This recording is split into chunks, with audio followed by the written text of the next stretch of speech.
Hey everyone, welcome to Magnetic and Messy, the podcast where we embrace the highs, the lows, and the absolute chaos of figuring shit out in life to step into our most authentic magnetic selves. I'm Jazzy Luchini, your host and an entrepreneur, coach, spiritual baddie, and your go-to hype girl for all things business, self-growth, and just life in your 20s. This podcast is for the ones who crave an authentic life. We'll be talking all the real raw moments in life because it's both magnetic and messy, and we're here to own it. New episodes drop when I feel like it, but hopefully bi-weekly. So make sure you subscribe wherever you listen to your podcasts. Oh, and just a heads up, this show is unfiltered, full of spicy takes, and not always PG. So if that's not your vibe, you've been warned. Now, grab your coffee, wine, or whatever fuels your soul, and let's get into it. Hi everyone, welcome back to Magnetic and Messy. Today I'm so excited. I'm joined by my friend Stephanie Thompson, the founder of Money Moves Mgmt. Stephanie's mission is to help ambitious business owners scale their brands and achieve consistent revenue growth without the daily grind of social media. She specializes in building strategic content and engagement plans that cut through the noise, attract dream clients, and actually turn followers into revenue, all while giving entrepreneurs back their time. Think of her as the ultimate business bestie. She's here to help you shine online without burning out. So today we're going to dive into everything from anti-hustle culture on social media to create content that actually converts and how to reclaim your time while still building consistent growth in your business. Welcome, Stephanie. I'm so excited to have you here today. Hi, thank you for having me on. I'm so excited to be here. Yeah, I'm so excited. We have been connected for a while, but recently we've been doing a lot together. We've really been in this like community girl group together, and we've kind of been aligning our strengths to see how we can continue just influencing the industry of entrepreneurs and women business owners. And so I'm so excited that we get to chat about all of this today. Yeah, we're definitely in a space of collaboration over competition, and I love that energy. So excited to Yeah, I see what we love that come for up us. with. Exactly. So let's just start a little bit about your journey and how you got started. So, what led you to start your business? Yeah, so honestly, it was, I think, similar to a lot of people. I had a lot of shifts happen in 2020. I was in the event world and I love events. They are so much fun, but they went away and that was my full-time income. So I transitioned. I got into real estate, which was good, but I had like so much time on my hands. So I was looking for something to fill that time. I got on social media. I was completely anonymous. It was like I made this other account just to kind of honestly to learn a little bit more about like personal finance and stuff, which was random. And then someone posted they were looking for a virtual assistant, and I was like, I have some extra time, and I worked for him for almost 3 years, just and it just like kept evolving. At first it was just like, hey, can you manage the comments and the DMs? And I was like, yeah, for sure. And then we started putting together stories, and then he built a new course, so we were talking about strategies on how to get more people in the course, and then I was helping him sell in the DMs. And so it just like evolved, and I learned a lot through that, and I realized there were things I really loved about it and things I didn't love. So that's when I Money Moves Management was born. I was like, what am I really good at and I like about helping him? And that's where the marketing and the strategy and using social media as a tool to, whether you're a service-based business and you're looking for more clients, or you're a product-based business and you're looking to make more sales, there's just so much you can do with it. And learning the different strategies to help, different businesses be successful, I think is so much fun. Like I can do it all the time. I'm like a nerd about it. I love that. So it really kind of just formed out of like a passion for it versus like it wasn't something that you necessarily like knew right off the bat you wanted to offer. You kind of just did like what virtual assistants do, right? Like you kind of dabble in a bunch of different things. Then you're like, I love this. I hate that. So let Yes. me just zone into social media as like your niche. Yeah, I think, like, I know you work with a lot of virtual assistants, so I'm sure you hear this all the time. You get into a space where, you start as one thing, but then they're like, hey, can you help with email? Do you know how to do websites? I was helping with podcast stuff. And because I was doing a little bit of everything, I wasn't very good at any of it. I was like, and so finally I was like, listen, now I can say I'm not the email girl. I'm not the website builder. I don't know how to do those things. There are people that are very good at it, and I will help you find them. Again, that community, right? Making connections and helping people meet the person they need to help them get that next item off their to-do list. Yeah, exactly. I'm the type of girl that likes to dabble in all of it. Like, I like social media, but if I were to do it full time, just that, and not have anything else, I personally think I would go crazy. And like, same with like everything else. Like, I'm like, if I had a zone in like full time, like copywriting, I love it. But thinking about doing it only that, I would probably lose my mind a little bit. So, when you think about, entrepreneurs and kind of, especially being in the social media realm and working in social media and seeing how not only like your clients work with social media, but how you have to do it for your own business, why do you think so many people feel like they need to be online 24/7? That there's this common misconception that like you need to post as much as you can, like 3 to 5 times a day if you want to grow on social media, if you want clients, and there's like a disconnect. Why do you think a lot of people feel that pressure, and what have you kind of helped your clients through in terms of like closing that gap? Yeah, I think for a lot of us it comes from and I'm sure you see this on social media. There's so many people on there that do say that, like you have to be on the app, you have to be posting X amount of stories a day and engage the 10 minutes before you post and the 10 minutes after you post and do that. There's so many people that are telling you to do all these things. And so then it feels like, oh my, if I have to do all these things to be successful on here, I have to live on here. But from personal experience, I promise you, I've tried so many of the hacks, right? Like when you're starting out and you're small, you have to kind of trial and error things.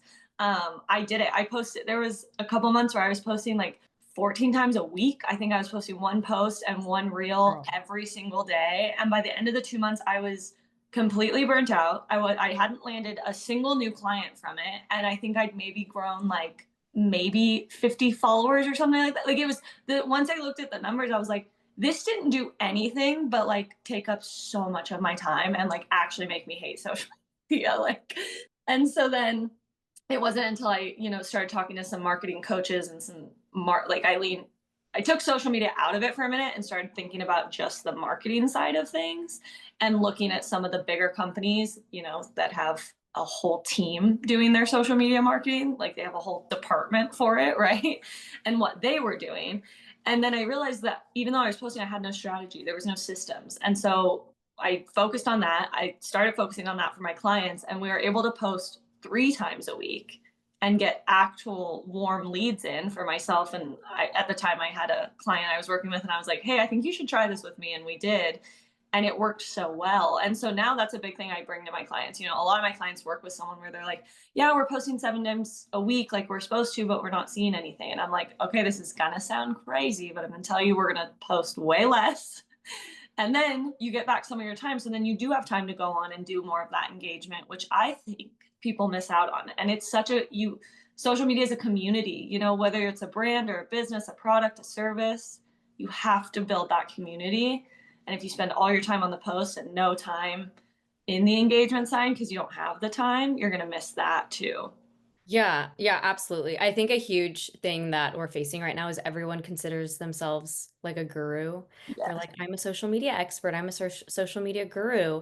But then they're like, look at how I've grown. And I'm like, well, you've grown because you just teach how to use social media. Yeah. Like, there's no other niche. It's so broad. It's just like that's your niche, right? You're not like really an online service provider. Like, everyone's different too. And I think I've dealt with a lot of clients too that are like, how can we go viral? How many posts can we get out a day? And I'm like, but none of those things mean that you're going to actually convert. That's the Yeah. difference. One, if you're trying to grow, that's one thing. But if you're actually trying to make sales in your business, that's a whole other realm. Like, followers do not equal sales. We know that. Like, I was Yeah. getting clients with like 200 followers easily. Like there was no problems there at all. And I completely agree with you. I've been like testing, like really focusing on engagement every day for the last month. And I haven't changed up my posting strategy or schedule at all. I really nailed my messaging in the last year. But then I was like, okay, this next month I'm going to do more engagement, and I'm getting leads left and right that I wasn't getting before. And I'm like, Yeah. I didn't change anything about my posting. I'm posting 4 times a week. And I'm not like, I know my messaging, I know how to hit my ideal clients, but I'm not like overexerting Yeah. into my posts, into my reels. I'm not making these elaborate transitions and things like that. So it really shows that, one, I think a lot of people don't like, unless you're a business owner or you do social media as like your job for other people, you don't realize that a lot of the times it's trial and error. It's different for every single person. There's so many nuances and so many variables that go into each account, each person, each industry, each offer. And it's really dependent. And then the other thing is just like it's really is quantity over quality. And people love to preach that, but then they don't take that advice. Yeah. No, 100%. And I think I love what you said about the messaging too, because I think that's something that people don't take the time to actually nail it. And so then they're posting, but each post isn't totally speaking to who they need to speak to. And then each post Mhm. sometimes it's they're trying different things or they're trying those, viral trends without thinking about the strategy behind it. And so then, you're not even catching anybody that you want to catch when they're scrolling through because you're not speaking to them in every single post you put out. So that's such a good point. Yeah, exactly. I think it's like we talked about this on our Instagram live last week, but it's good to like hop on the trends when it feels authentic to you and you can make it work for your business. Yeah. But like for me, I barely hop on the trends because they just don't interest me. But then there was that trend, the summer I turned pretty trend because Yeah. I watched the show and I really liked it. And it was also very easy to make that graphic. And it was just like the summer eye, and then you just fill in the blank. And I was like, that makes sense for my business. Yeah. But all the other trends, like people try to hop on the trends just to hop on the trend. And I'm like, that doesn't mean anything. It has to Yeah. resonate with you and with your audience, or it's just not going to land in general.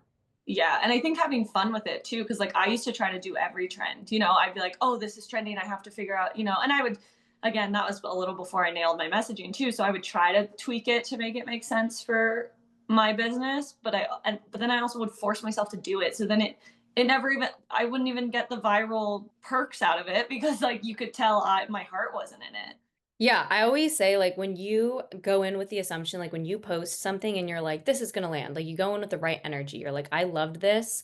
People are gonna see it, they're gonna resonate with it. The right people are gonna see it, and then they're gonna resonate with it. But then if you go into it like, oh, I just really didn't like making this, I don't even know if people are gonna watch it, then you go in with that energy, and guess what? People can feel that energy and you're gonna kind of repel them.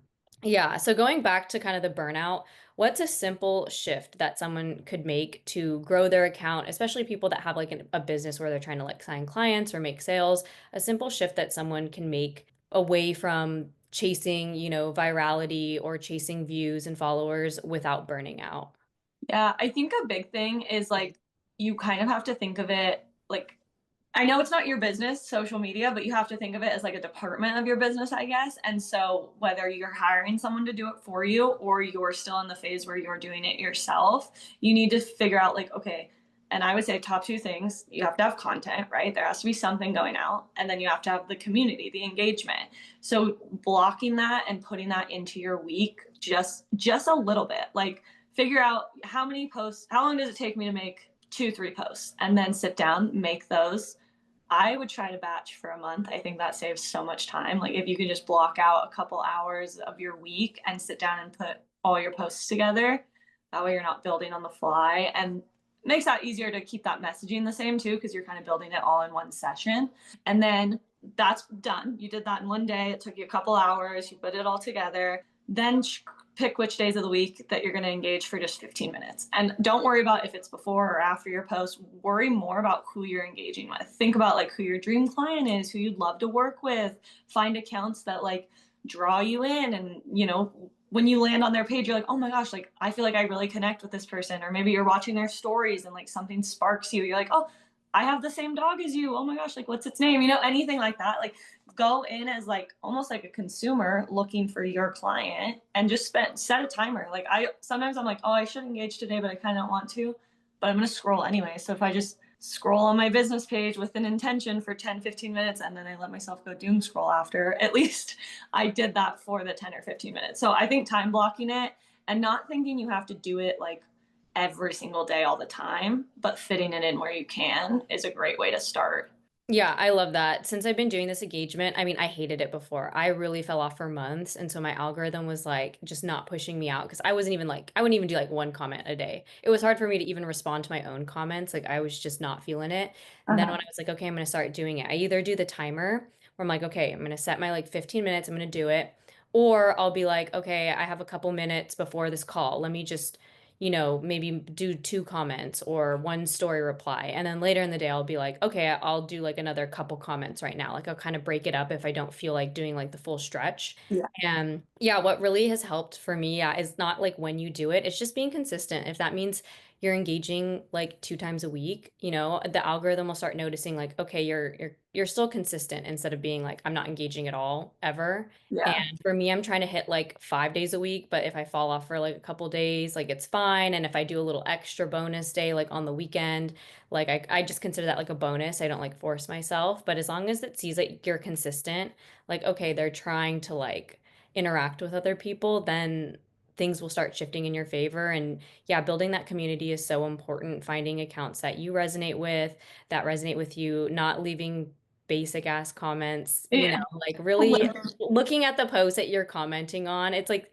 I hate when people come on my page and they just comment like a bunch of hearts on my post. And I'm like, and then they don't follow me. And it's fine if they don't follow me, but I'm like, if you're gonna make a comment, like, come on, Yeah. At least act like you read the post. Exactly. It could be so basic, but I'm like, Yeah. oh, just to leave emojis. Yeah. Don't do that, you guys. If you're listening, don't just leave emojis. Or like one of my favorite ways to like quick engage if I'm not like feeling super intentional or I don't want to put the thought in to leave a comment is to just like click through stories, right? I'll do it like kind of mindlessly if I'm, having a lower energy day or don't really want to. I'll just click through like maybe 10 or 15 stories and anything that I like that resonates with me or like sparks my attention or like makes me stop and like read for a second. I'll even just like swipe up and do the heart eyes or like the fire emoji or like if I want to respond in the story just like oh my gosh like I needed to hear this today or something like that. That's like a really simple way that creates Yeah. an even more personal connection with your audience, right? Because you're seeing what they're doing in their day, what they're posting in their day, a quote that resonated with them that maybe resonated with you. Like that's such an easy way to find a connection between you and that audience that takes a little less effort than like having to you know look at the explore page or the hashtags and like leave those thoughtful comments. So that's always a really easy way too that I like to do sometimes. Yeah, exactly. I like to do like a mix of it. So going back to like content, how would you define content that converts? Because like I mentioned, a lot of people get it wrong where they think followers equals conversions for some reason, which isn't true. That's why people chase virality. They think like, oh, if we go viral, I'm going to get so many new people in my audience and people are going to buy things. And I'm like, well, that doesn't, one, it doesn't mean that you're attracting the right people if you go viral. And two, that doesn't necessarily equal conversions if you don't have a strategy to convert your audience. So how would you define content that converts?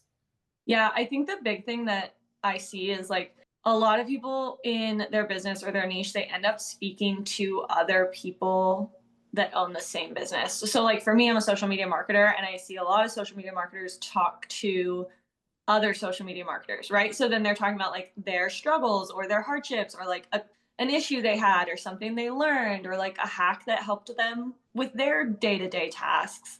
And so then that attracts someone else that's doing the same job as you instead of speaking to the people that need your service. So like for me, I used to do that a lot where I felt like I was attracting a lot of like VAs and I was like a VA doesn't need to hire a virtual assistant or a social media marketer, right? They are trying to build a similar business to me, which is fine.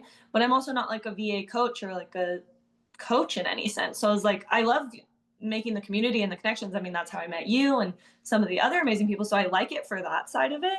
But my content really should be speaking to that business owner that's tired of being on social media and needs someone to come help them and needs someone that can put in a marketing plan so that they start converting more. So making sure that you're talking you don't spend too much time talking to like your peers and you spend more time talking to that dream client.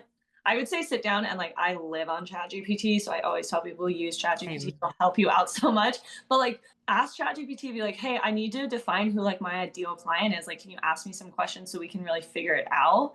And then figure out who that is. And in every single post, like I used to just like have my little like paragraph about who my ideal client was up. And every post I'd be like, am I talking to that person? Is that going to attract that person? And if it wasn't, I would have to tweak the messaging or fix the content, right? Yeah, I agree with that. And also going back to what you said about kind of talking to people with the same businesses as you, I think another mistake a lot of people make is they use the same like lingo or the same jargon as like what makes sense to me and you does not make sense to someone that's not in this industry. So they Yes. use like jargon that other people do not understand. And I'm like, they don't understand what you're saying. You have to break it down to them. It's kind of the same way like people expect everyone to know how to work with a virtual assistant or what the process is. And I'm like, no, you need to make them comfortable. When I coach my VA students, I'm like, the onboarding process to us, it's like, well, duh, I send you a proposal and then we have an onboarding call and then we do all this and we have a contract. A lot of people don't know that. So Yeah. it scares them when you're like kind of skipping these steps or using all this big language that they're like, I've never worked in this industry before and I've never hired someone like this before. It kind of freaks them out. And I'm like, you have to break it down like they're a kid because it's scary, it's their business. But a lot of people don't realize that like some of these terms that we use in our everyday language, you cannot use with the everyday business owner because they just don't understand it. So that immediately scares people from your post when they see a word that is just outside of their realm. They're like, oh, they're not talking to me. I'm Yeah. not the target audience immediately. I love that point because you have to really pay attention to that. And I mean, like, it's hard because you get stuck in your day to day where oh, everybody knows. Or like for me, like, oh, I used to work for a lot of finance creators and I would be on their accounts and they would come to me and they'd be like, I just feel like everybody's talking about this though. Like everybody's saying the same thing. Like we need to be different. And I was like, no, you just only follow finance creators. So you see that the average, like your client is probably following one, maybe two types of those accounts. So they're like, barely seeing it. So that's a shift that I've had a lot of people have to make. Yeah, that makes sense. Like we're just like in our bubbles. Everyone's Yeah. in their little bubble of their industry. So we're more exposed than the average person. But yeah, for me, I'm like, oh yeah, it's a no-brainer, like how to work with a virtual assistant or a social media manager. But I was talking to a lead yesterday on a call, and she was like, I didn't even know how to find virtual assistants. She's like, luckily I got referred to you. And I'm like, yeah, to me, it's like, oh, they're everywhere. They're all over Instagram. You know what I mean? And I'm like, well, most people don't know that. And then you don't know how to filter through. Like, we are just in our little bubbles. So, going into more of like mindset and alignment in business, like we've talked about this before, it's even like today. And how do you like personally manage your own time, your own energy, your own boundaries while running a business? Because we know that it can be draining, it can be really scary, and it's sometimes too easy to kind of fall in the trap of like you have to hustle because this is all you have. So, how do you personally manage all of that? Oh my gosh, this is something I still actively like really have to focus on, and it's something that took me a long time to like I guess trust because I born and raised a hustle and grinder. I was the person in school that was like in all the extracurriculars, played sports, was there all day, had a part-time job, all the things. I pretty much always had a job and a side gig all throughout my 20s. Like I don't know how to not be busy, I guess, was my struggle. I'm getting a lot better at it. But um a lot of it for me was like setting more firm boundaries because when you go into this like entrepreneur world, it's kind of like you work 24/7, right? You're always on.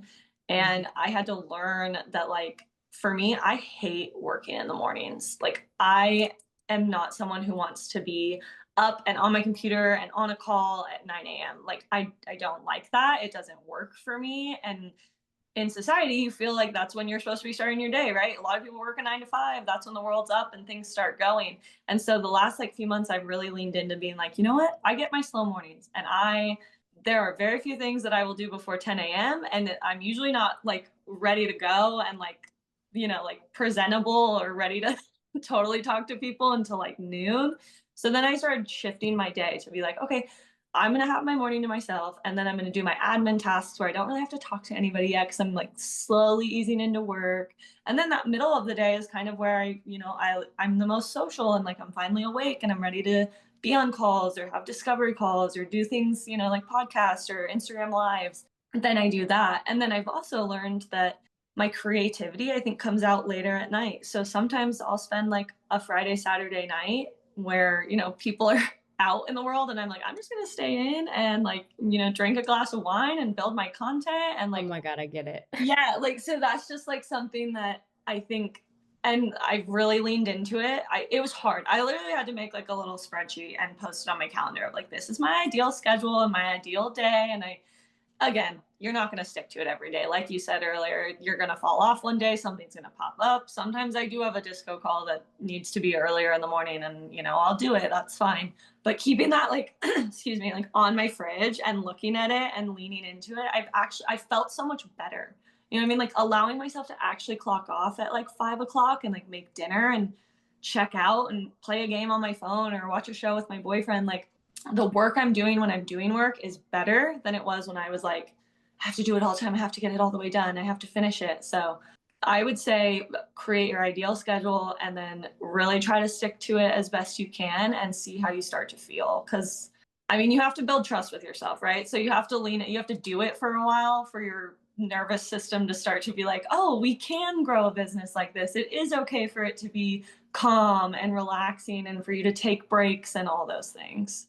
Totally. I really didn't master this until recently, like Yeah. this year. Like it took me 3.5 years of my business. I never worked a 9 to 5. I was like in the service industry. I was working like random hours anyway, but I was still conditioned to think 9 to 5 was the way. So when Yeah. I started with my clients, it'd be like, okay, 9 a.m. start, 5 a.m. stop. And then, like you said, it never turns off, unfortunately. And fortunately, Yeah. like you don't clock out and you're like, done, brain off, work mode off. It Yeah. is like, oh, there's this task I need to do tomorrow, and this client needs this tomorrow, and like, what do I need to do next week? Like, it just doesn't stop for us. And so, yeah, I was really conditioned by that 9 to 5 life, even though I was never in it. Yeah. And now I'm starting to lean into the seasons like you said, like I will do calls in the morning if people need it, but I have been kind of shifting into like, yeah, my mornings are slower. I'll do a little bit of admin. I'll go to the gym in the middle of the day, which was so hard for me to like not like I was like, I need to go to the gym and get home before 9 a.m. Oh Why? my, I I don't know. think that too. And then I'd be like coming home from the gym stressed out. And I was like, I feel like this is the opposite of how I should be feeling after the gym. Yeah, exactly. I'd be so stressed. I'd be like, I have to rush. I have to shower. And Yeah. I'd be like, for what? For Literally what? for what? Like, why am Literally. I stressed? And like you said, your nervous system has to like regulate into it. And Hmm. so when you break a pattern, and I've noticed this especially like recently with a lot of other things in my life, when you break a pattern that you're used to, even if it's good for you, your anxiety is gonna like bubble, you're gonna spiral, you're gonna get that knot in your stomach where you're like, I feel like it's almost like an addiction where you're like, I feel like I Yeah. just need to do it. I need to do it because it's that pattern and that habit, even if it's a bad one. And so breaking that, like your nervous system's going to go haywire, but then you're going to lean into it. Like now I'm like, yes, I am busy. I want to do my midday gym session. I don't want to go to the gym early in the morning anymore. I like it midday to break up my day. And then I come home and I don't rush. And then I do work for the rest of the day. And then I stop and I actively make dinner instead of being like, I'm just going to work through dinner. Like, like you really have to lean into that mindset and be like, no, this is what I told myself I'm going to do because it is what feels best. And it's being more intentional, like slowing down when you're like in go, go, go mode. You don't have a second to like reflect. So you have Yeah. to like stop and be intentional and be like, no, even though I have anxiety because I'm not rushing to do the next thing to get this task knocked off, it's better than having anxiety for like having a schedule that you don't like at all. Yeah. I used to have this problem when I first started that like I used to think I had to get the project all the way done. So I'd have like client content and I'd be like, okay, I need to sit here and work on client content until every piece of content for the month is built. And so then I would do those things where I'm like, oh, I just have to work a little bit longer. I just need to skip dinner. Oh, I'll just work a little bit later or whatever because I need to finish this project. And it took me like rewire my brain to be like, you know what? No, like you're going to be done at this time. And look how much you did get done. Yeah, there's still a little bit more, but we can do that tomorrow because it's not due tomorrow. You have time. So, like, forcing myself to be like, nope, I know the project isn't quite done yet, but it's okay. Cut it off, finish it the next day. So that was something that took me a while of just doing it, right? Practicing it. Yeah, I get it. Especially when you're so like us helping other business owners, we're very task oriented. So we're Yeah. like, we need to check off the boxes. So when you're like halfway complete, it's so hard to be like, you don't have to, made progress. You don't Yeah. have to finish it today. That's so hard. Crave that like check dopamine hit, like checked off, like so Yeah, that's why if I like don't complete a big project, I'm like, okay, at least let me do like a 5 minute thing or yeah, answer these two emails to get that dopamine hit if I'm not going to complete the big project to kind of yeah, make up for it. yeah. I feel you. Finding smaller dopamine hits to avoid that one. Yeah, to keep you going. Yes, absolutely. So, when it comes to your vision for Money Moves Management in the next few years, what do you see? Because you are growing rapidly right now. You're making a lot of moves. We're all making a lot of moves, like our little girl group community, but you are actively making a lot of moves right now. So, what do you see as your vision for it in the next couple years? Yeah, I mean, I have like, oh my gosh, like 5-year plan, like really big goals, but I really want to focus. Like my big why, I've like done a lot of reflecting the last 6 months, kind of as I've, like we just talked about, tried to slow down and be more intentional in my business. And like when I was really getting to like why, because originally when I started, it was just like I kind of wanted to learn and like figure it out and make more money, right? Like that's a good why too, for sure. But I wanted to know what my bigger why was. And for me, it's really like I want to be able to give better back. Like in the day to day, I want to give better back to my clients. I want them to make more money. I want them to get more leads out of social media. I want to be able to help them with that. But then bigger picture, I want to give better back to, my team and to my community and to my peers. And I want to build things that really support people in chasing their dreams, right? I think that a lot of us don't dream as big as we should. You know what I mean? I think it happens to a lot of us. We just stop doing that. I know I don't even know exactly when it happened for me, but I used to have all these big ideas, and then at some point it was just like, oh, they're unrealistic. And so I've really gotten back to being like, they're not though. Like you can have anything you want as long as you just like put in the work and show up and try. And I want other people to be able to do that and chase their big dreams too. So I hope to build more community, more support. Like I said, I love working with my clients and doing the marketing, but there's only so many hours in a day. So I'd love to create more resources for people to be able to do it on their own or help them, hire and train an in-house person and do more of, set them up with the skills to do it themselves. So yeah, a few more offers I want to get out in the next year or so. And then bigger picture, I want to build a really supportive and big community where people can come. And like I said, I've learned what I like and what I don't like. So I want in this community for people to be like, hey, I'm looking for an email marketer, or I'm looking for website help. And then like you have someone who's building a website business, and look, now you have a partnership and you guys can grow together, like a space where we can all just lean on each other and get to that next level. Yeah, I love that. I just had Kaylin on the podcast the other day too, and we were talking about how so many people, especially women business owners, we're always like, it's unrealistic to dream this big. And I started out being like, it's unrealistic, and I've moved into like, I haven't like gone back. I've actually skyrocketed forward because before I was like, I need to think like super small. Like Yeah. there's no way, like I have never dreamed of like even hiring help in the beginning at all. I was like, it's just going to be me running my little business, Yeah. making how much I would probably make if I like worked for the State Department or something like that. That's all I need. Benefits, like so Yeah. small, basic in a box. And me and Kaylin were just talking about how it's just so limitless out there. And that's why we have our little girl group to show people that like collaboration is key because there's more than enough to go around. And when you stay in that lack mindset that there's not enough and that you can't dream big and that you can't do this and you limit yourself, you're going to find that your reality just reinforces that Yeah. okay, yeah, you can't dream big, you're not going to hit your big goals, you can't do that. But when you're like, okay, I'm going to just be crazy and delusional and think the biggest I can think, and then all of a sudden everything expands and all the opportunities open up, and it's like you can see things through a new light where you're like, wow, I didn't even realize these opportunities existed until I allowed myself to be like, yeah, I can reach these bigger goals. No, that's exactly it though. And it's funny because like when you first do it, like your first kind of delusional goal that you have that, it's probably when you look back on it, not as big as it could have been, but it feels big at the time. The first time you like hit that and it happens and you realize like, oh my gosh, like that wasn't as hard as I thought it was going to be. And look, we got there. Then that opens the door to just like keep expanding. Like I love that you said you like skyrocketed forward because I feel like once you lean into it, your universe expands and all these opportunities start coming your way. And so I love that and I feel that. And I think that's what I love about our group. We're kind of that we have and that we're creating. Like I want everybody to see that.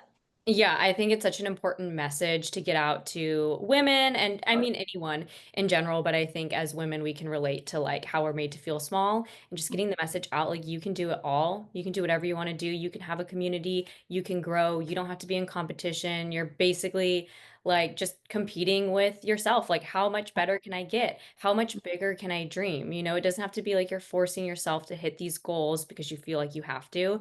It's like I'm excited to dream this big and I'm excited to see how far I can go. And that I think is like what we all want to push on people. Yeah, learning how to have fun in your business. I think that is Yeah, so make the important. goals fun. Yeah. Like they don't have to all like yes, you have to hit certain income goals to like survive and do things, but like also setting goals on top of like your hitting your basic necessities that you need to hit, setting the fun goals. Yeah. Like my podcast, there's no pressure goal for this. I'm like, yeah, I have my for fun goals. Like if it turns into XYZ, like that would be really cool, but it's like not pressure. And then when I hit like little goals with like the fun goals, I'm like, wait, I love this. And it just makes you appreciate everything else outside of like that one goal more.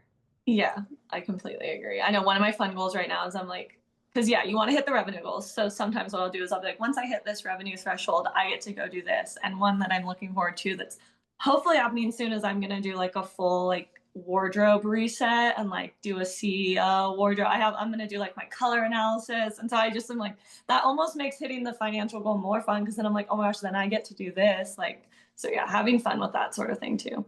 Yeah, just keep it fresh, keep it you. It doesn't always have to be like full business. Yeah. It's not like, okay, when I hit this goal, like then I can invest in my business. Like, no, go get, like for me, I was like this summer, I was like, if I sign this client, I'm gonna get my nails done.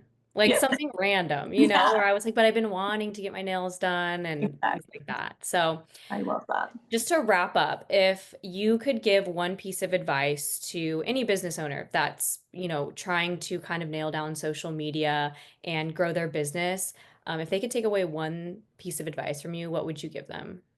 I would tell them if they are feeling overwhelmed by social media to take a break. Like literally get off of it for 2 weeks, maybe even a month. I think you said you stepped back for a while. I stepped back for a month or two, I think. And all I did was like the behind the scenes stuff. So, and listen, guys, I love ChatGPT. So I did it all on there because it really helped me dig deep. That's when I was like, why am I doing this? Why do I want to build this business? Who do I want to help? And I just like answered all those questions, but like took the time to answer those questions. And I stopped worrying about the content and the engagement and I just focused on like the back end. I would take some time to do that because you're going to learn more about yourself. You might even realize you're pushing something or selling something in your business that isn't aligned. So then you can make those switches.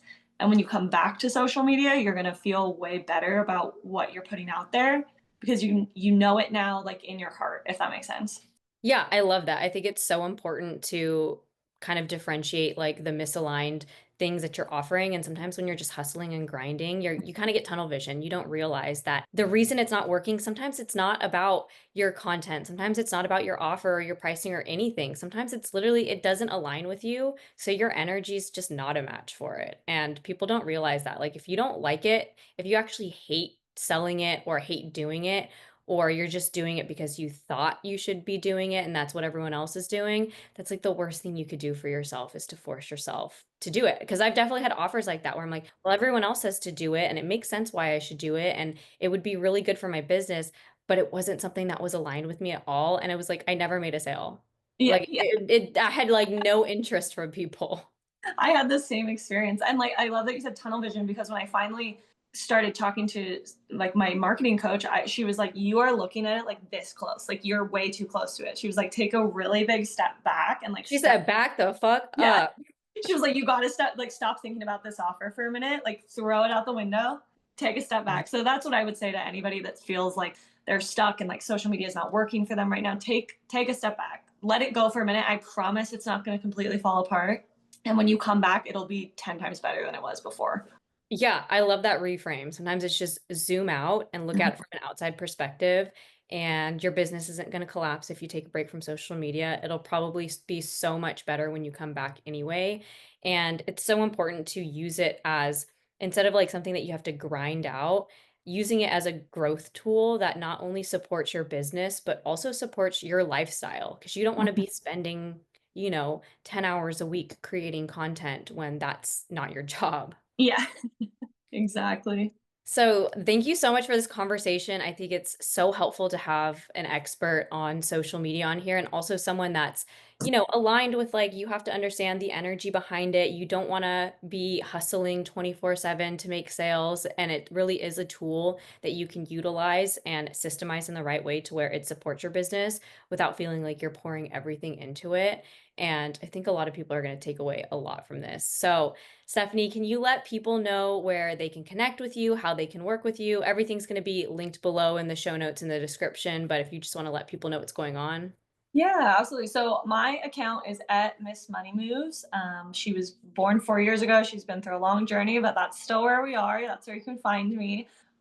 I love connecting with business owners. So if you want to jump on a call and chat, I will do that. It's always free. And if there's a way I can help you, I will help you. We do full on packages that are done for you. I do strategy sessions. So we'll find a way to help you figure out your social needs on that call. Amazing. Thank you so much for coming on today. And thank you everyone for listening to another episode of Magnetic and Messy. I will see you all next time. All right, and that's a wrap on today's episode of Magnetic and Messy. Thank you so much for hanging out with me. I seriously appreciate every single one of you for tuning in, sharing your energy, and being part of this wild journey. If you loved this episode, make sure to subscribe so you never miss an update. If you want to share your positive energy with me directly, DM me over on Instagram @thejazzyva and tell me your biggest takeaway from today's episode. Remember, life can be messy, but no matter what, you are magnetic as hell. See you guys next time.